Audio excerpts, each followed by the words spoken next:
राज्य के सभी बालू घाटों से आज से बालू निकासी पर रोक लग जाएगी। खान विभाग की ओर से इस संबंध में सभी डीसी और डीएमओ को पत्र लिखा गया है। कहा गया है कि एनजीटी के आदेश से मानसून के दौरान 10 जून से 15 अक्टूबर तक बालू घाटों से बालू की निकासी नहीं होगी। आदेश में कहा गया है कि आज यानी 10 जून से किसी भी घाट से बालू की निकासी की जाती है तो वह अवैध होगा, उनके खिलाफ कार्रवाई की जाएगी। इधर मानसून में बालू उपलब्ध कराने के लिए जेएसएमडीसी ने सभी जिलों में स्टॉकिस्ट लाइसेंस जारी किया है। स्टॉकिस्ट की ओर से बालू का स्टॉक किया गया है। अब मानसून के दौरान स्टॉकिस्टों के माध्यम से या जेएसएमडीसी के साइट पर जाकर ऑनलाइन बुकिंग कराने से ही बालू मिल सकेगा। इधर सभी जिलों में स्टॉकिस्ट लगातार बालू का स्टॉक कर रहे हैं। इनके लिए जेएसएमडीसी से चालान दिया जा रहा है, लेकिन यहां से बालू लेना इतना आसान नहीं है। इस वजह से राज्य में बालू की कीमत में इजाफा और अवैध तरीके से बिक्री का खेल फलने फूलने लगेगा।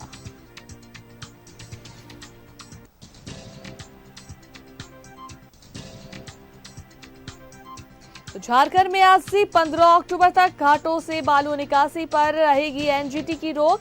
खान विभाग ने जारी किया आदेश, अवैध तस्करी से सख्ती से निपटने का निर्देश।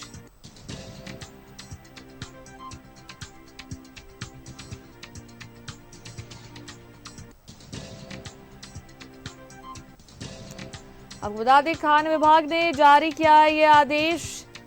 10 जून से यानी कि आज से 15 अक्टूबर तक घाटों से बालू निकासी पर एनजीटी की रोक रहेगी। अवैध तस्करी से सख्ती से निपटने का निर्देश एनजीटी ने दिया है।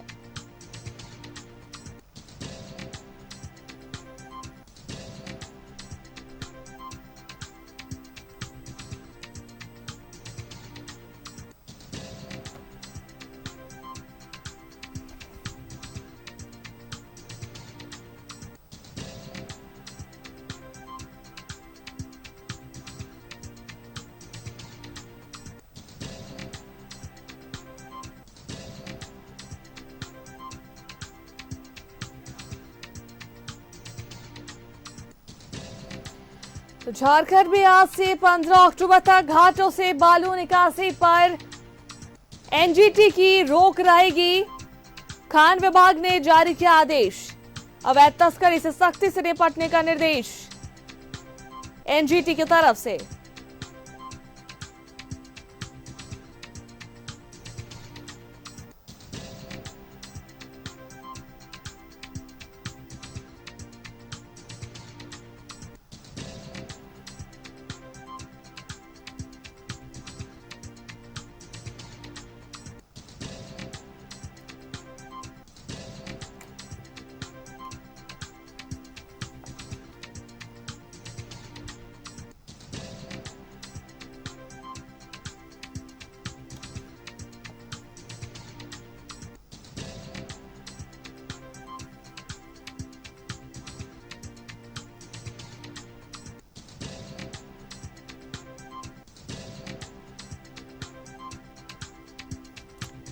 तो खान विभाग ने यह आदेश जारी किया है, 15 अक्टूबर तक घाटों से बालू निकासी पर एनजीटी की रोक रहेगी। अवैध तस्करी से सख्ती से निपटने का निर्देश दिया गया है।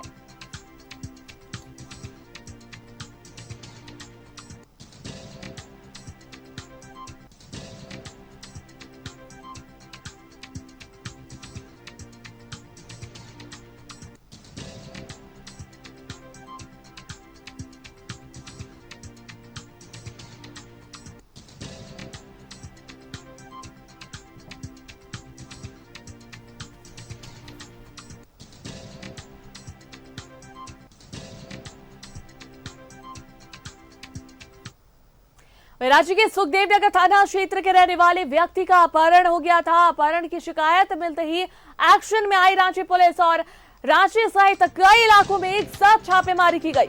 अमित कुमार गुप्ता को पुलिस ने अपहरणकर्ताओं के चंगुल से छुड़ाया।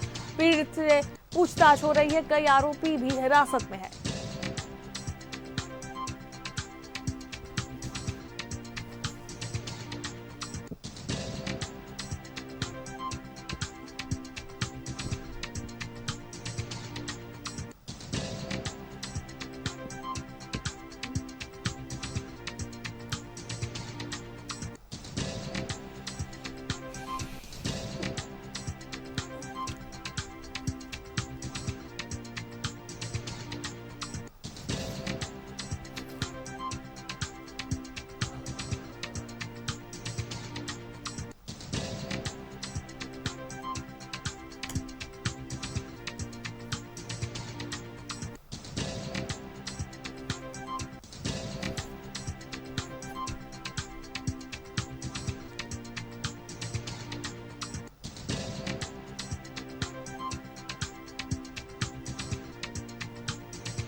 देखिए एक बार फिर से जो है बालू घाटों की बात करें, जहां राज्य के सभी बालू घाटों से आज से बालू निकासी पर रोक लग जाएगी। खान विभाग की ओर से इस संबंध में सभी डीसी और डीएमओ को पत्र लिखा गया है और कहा गया है कि एनजीटी के आदेश से मॉनसून के दौरान 10 जून से 15 अक्टूबर तक बालू घाटों से बालू की निकासी नहीं होगी।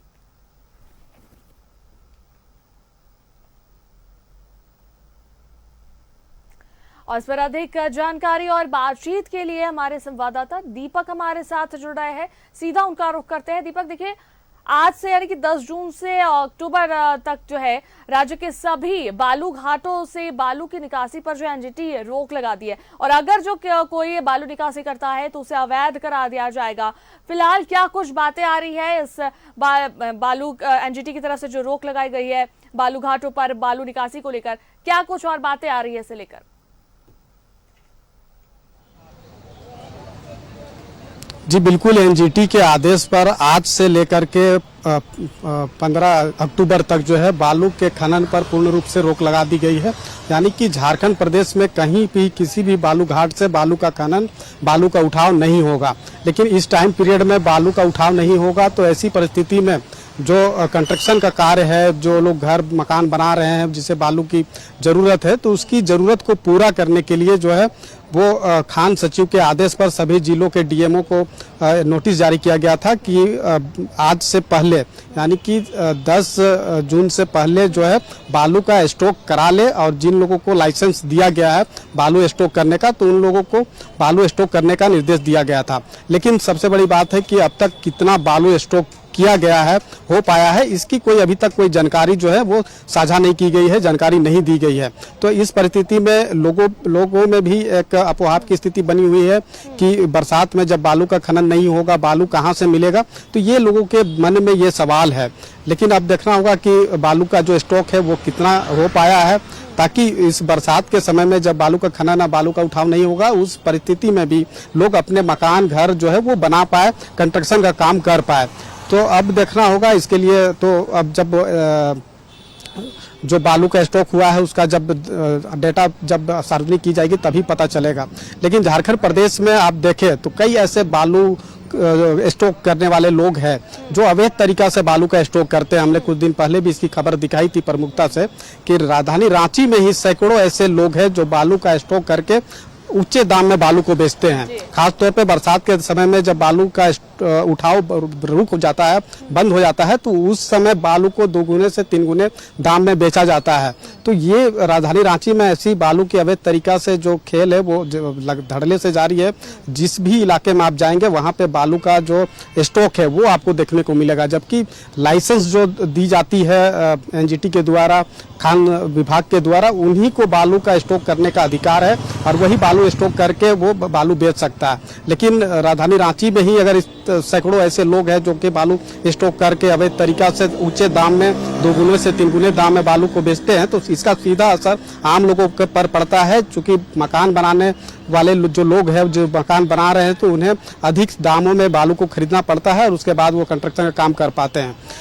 तो इसको लेकर के जो कार्रवाई होनी चाहिए वो कार्रवाई कहीं ना कहीं नहीं होती है। किसी भी इलाके में जब बालू का स्टॉक किया जा रहा है तो ऐसा नहीं है कि प्रशासन को इसकी जानकारी नहीं है। अगर प्रशासन के नाक के नीचे अगर बालू स्टॉक किया जाता है अवैध तरीका से तो इसके मतलब है कि प्रशासन को इसकी जानकारी है, लेकिन कार्रवाई नहीं होती है। और यही वजह है कि हर एक इलाके में बालू का अवैध तरीका से जो है वो स्टॉक किया जाता है और ऊंचे दाम में बेचा जाता है। जो जैसे खान विभाग के तरफ से अगर बात करें तो प्रति सीएफटी के तौर पे 7 रुपया प्रति सीएफटी का वो बालू का निर्धारित रेट है और इसके लिए एक ऐप भी जारी किया गया है। उस ऐप के माध्यम से आप जान सकते हैं कि बालू का जो स्टॉक है वो कहाँ पर है, कितना है और कितना आपको बालू की ज़रूरत है।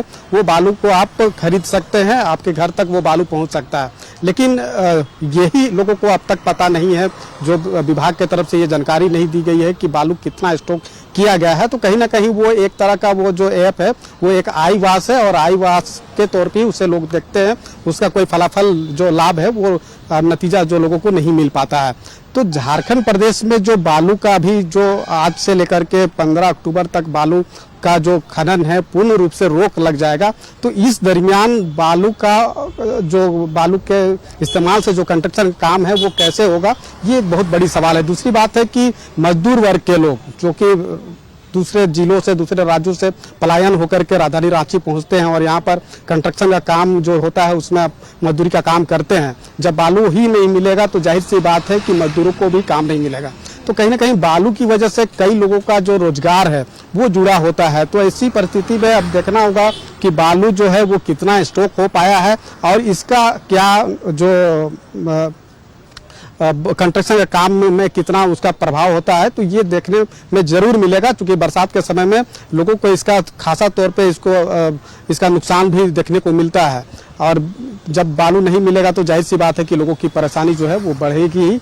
और 15 अक्टूबर के बाद से जब बालू का उठाव होगा तभी जाकर के लोग जो है एक निर्धारित मूल्य, जो ऐसे भी निर्धारित मूल्य से अधिक दाम पे ही बालू बिकता है, लेकिन फिर भी दाम उस वक्त थोड़ा कम होगा, तब जाकर के लोग जो है अपने मकान या कंस्ट्रक्शन काम है वो कर पाएंगे। जी बिल्कुल दीपक, देखिए जिधर ऑनलाइन बुकिंग कराने की जो बात है कि ऑनलाइन बुक करा सकेंगे बालू अगर किसी को चाहिए होगा तो क्या इसकी जो प्रक्रिया है ये आसान है, क्या आसानी से मिल पाएगी बालू या फिर जो है प्रक्रिया काफी जटिल रहेगी? जी बिल्कुल, देखिए बुकिंग करने के लिए जो ऐप है उस ऐप के माध्यम से आप बुक कर सकते हैं, लेकिन बड़ी बात है कि बालू का आप जब स्टॉक रहेगा तभी तो आपको बालू मिलेगा। बालू स्टॉक है तो उसकी जानकारी होनी चाहिए, वो जानकारी अभी तक है ही नहीं। दूसरी बात है कि अगर बालू आप बुक कराते हैं तो वो कितना दिन में मिलेगा, उसकी प्रक्रिया भी बहुत लंबी है। वो इतना आसान नहीं है कि बुक करा लेंगे और आपको मिल जाएगा। जब बालू स्टॉक आपको पता रहेगा तभी जाकर के नज़दीकी जहाँ पे स्टॉक बालू किया गया है वहाँ से आपको बालू मिल पाएगा। तो ये एक लंबी और जटिल प्रक्रिया है, लोग उतना मतलब उस प्रक्रिया से गुजरना नहीं चाहते हैं। नज़दीकी जहाँ पर भी बालू मिल जाता है लोग ले लेते हैं और अपना जो ज़रूरत का काम है वो पूरा करते हैं। लेकिन बड़ी बात यही है कि अभी तक जो बालू स्टॉक हुआ है इसकी ही जानकारी नहीं है और अवैध तरीका से बालू जो स्टॉक करके लोग बेच रहे हैं ऊंचे दाम में, लोगों को ऊंचे दाम में खरीदना पड़ रहा है। और अभी खास तौर पे अभी और बालू का दाम जो है वो काफ़ी हाई हो जाएगा, काफ़ी अधिक दाम में लोगों को बालू खरीदना पड़ेगा और इसका सीधा असर जो आम लोग हैं, गरीब तबके के लोग हैं, मध्यम तबके के लोग हैं, उन लोगों पर सीधा असर पड़ता है। क्योंकि किसी तरीका से 2 कमरा का मकान बनाते हैं और वैसे परिस्थिति में रॉ मटेरियल में अगर बालू नहीं मिलेगा तो जाहिर सी बात है कि उनका मकान का जो कार्य है वो रुक जाएगा।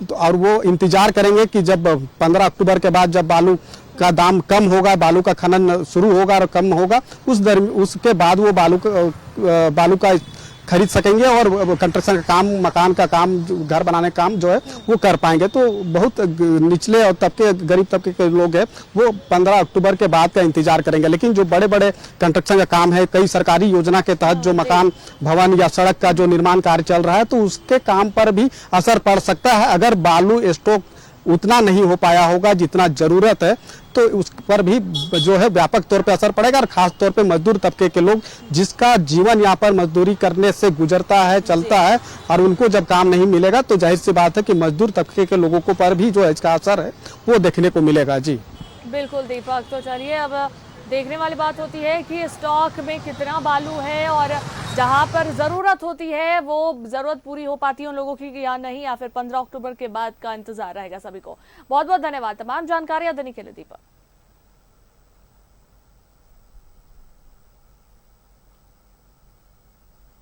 यार रुकेंगे एक छोटे से ब्रेक के लिए।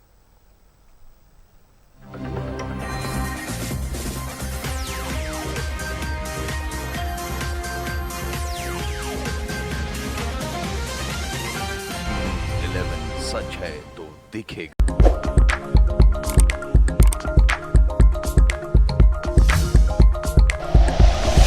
Like and share videos, subscribe करें हमारा चैनल और प्रेस करें बेल आइकॉन। News 11 भारत, सच है तो दिखेगा।